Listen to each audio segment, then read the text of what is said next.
Hello everybody. Eric and I, we closed the gallery last week and we are working from home. We must admit that we miss you quite a bit. We are used to have our months of fairs in March with Maastricht and Paris, and we miss seeing you, discussing with you artworks, sharing our passion with you. So we thought about this little video, a way for us to share with you a selection of artworks, to also to give you an opportunity to take a stroll outside, to look at beautiful artworks during this hard time. We thought it was a good way to to make your day a little bit more lovely. Also, we receive so much email, as I imagine you do too, and so we thought about this video to make it a little bit more personal, because we are just all also lacking some human contacts too, and so that's why I'm going to tell you a little bit about the artworks, and I hope you will enjoy. So the first landscape is from Georges Michel. He's a French artist. Most of the plein air collection has an artwork from Michel. As you can see, he was an artist very influenced by 17th century Dutch painters. We are here in a beautiful landscape, very classical in a way, but if you look at the sky, there's something very contrasted, and that will be one of the main characteristics of Michel landscape. Further on his during his career, his sky will become really more darker, more expressive too. This is an early work, and as you can see, the contrast is already there with this beautiful light here on the hill, but you can see already the storm coming here with the rain. It's one of these very, very charming plein air sketches where you just want to go and walk in this landscape. So the second artwork is from Perrin. He's a French artist who worked in Italy for 8 years.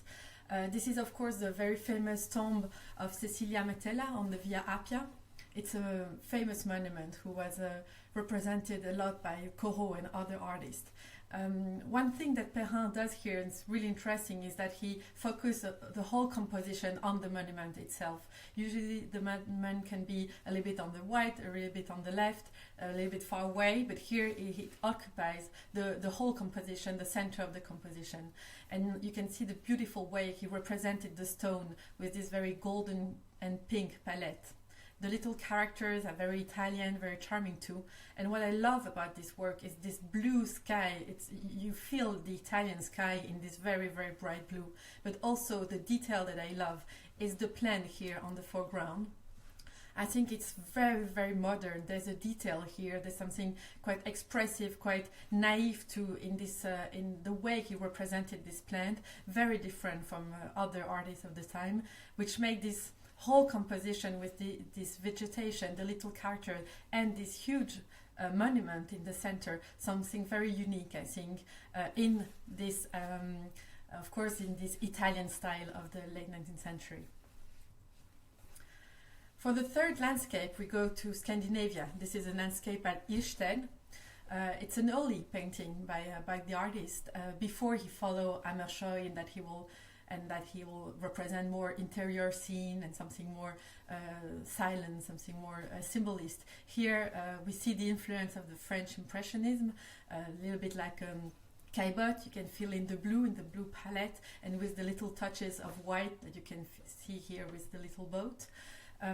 Here the thing that I feel it's very, very interesting is the way he learned from this Impressionist to create this very shadow and contrast atmosphere. You can see here the shadow on the foreground with the mysterious flag, and this shadow creates the contrast that make the whole rest of the composition very, very sunny, very light. You can see also in the little characters here the yellow of the hat that attract your attention, and here too he plays with contrast, because you have this very yellow bright hat, but underneath the face is completely under the shadow, completely dark without any detail. So everything in this composition is about contrast and about creating this very sunny effect in this charming landscape. This is quite rare. It's a painting by Forain. Foran is more known for, you know, illustrating the opera, the ballet, such as Toulouse-Lautrec or Degas. He was more an illustrator. He drew a lot. He made a lot of prints. So it's very unique to have a landscape painted by Foran. This one is painted on a wood panel, and you see the wood color underneath the very light painting surface, and this wood color create this warm, this orange feeling, something that participate to the whole atmosphere, because here on the first part of the landscape you have this very sunny, very summery rural landscape, and then you have the sky, and you can feel that the storm is coming, or there's something quite outrageous about this sky, and the contrast between the two create the very unique atmosphere of this painting. What is great is this little silhouette here. In a few brushes, Foran create the silhouette of someone you can imagine is someone like a painter, maybe one of his companions, just walking through the countryside and finding inspiration. This is quite surprising too. It's a landscape by Georges Defeur. Georges Defeur is more well known for his decorative art, so poster, illustration, decorative object. And few people knew that he was also doing landscape, and he lived for a while in Belgium, in Holland. So this is a landscape from this time. Of course, you can feel the graphic, you can feel the decorative aspect of his work in this landscape, the contrast, the lines, everything is well thought about, something very decorative.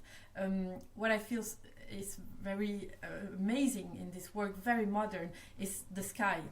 First of all, the shape of the clouds here, completely original, but then also this very huge horizontal line here that construct the sky in a very decorative way too. And I love the little detail of the figure here that gives the whole monumentality of the landscape through the proportion of this little silhouette. This is a amazing pastel by Carl Xavier Roussel. So he was part of the Nabi group. He was called the Nabi bucolique. So he had this attraction to nature. This is a landscape in Normandy, near the house that he was sharing with the Vuillard family. You know, Roussel was the husband of Vuillard's sister. So the whole crew, the whole Nabi crew, was spending their holiday there in Normandy. What I love is that you can see that it's an Nabi landscape. There's something quite abstract, the colors, the contrast of color. There's something also Japanese about this landscape, but there's something furthermore, there's something, yes, almost abstract, very decorative, and the colors that he used. I love the way he used the gray of the paper. You feel the paper in this work, and these little touches of blue, green, and yellow that enlighten the whole composition. Actually, this is a study for landscape that will be used in another work by Roussel, where he will place Lucie Essel, who was also part of the Nabi group, just in the middle here, just reading a book. So you see that it was a landscape that Roussel really liked, and he imagined it as a background for one of his important work. And finally, this is a work by Lacoste. It's a street in Bordeaux. Lacoste lived for a while there in Bordeaux, and he represented the city a few times. Lacoste, you know, wrote a text to theorize another way to do landscape. At the end of the 19th century, he really wanted artists to simplify the composition, to simplify the palette, to create something very pure, very simple. That was his whole mission in art. And you can see here in this street that there's almost no details at all. Everything is about the shape, the palette, very limited palette, but creates this beautiful, almost monochromatic, colorful atmosphere, and of course something very sunny, and something very also calm and peaceful.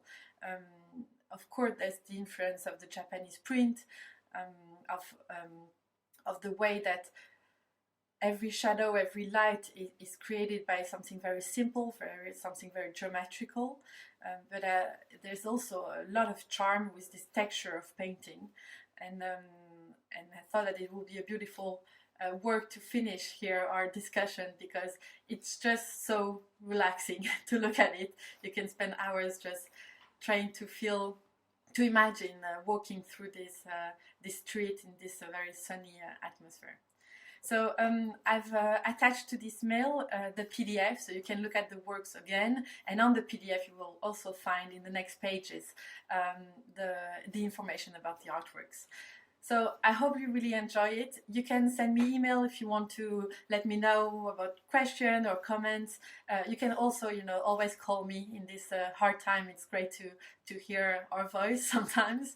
And we just look forward to seeing you again in the near future. And I will try to send you another selection of artwork soon. Thank you. Bye.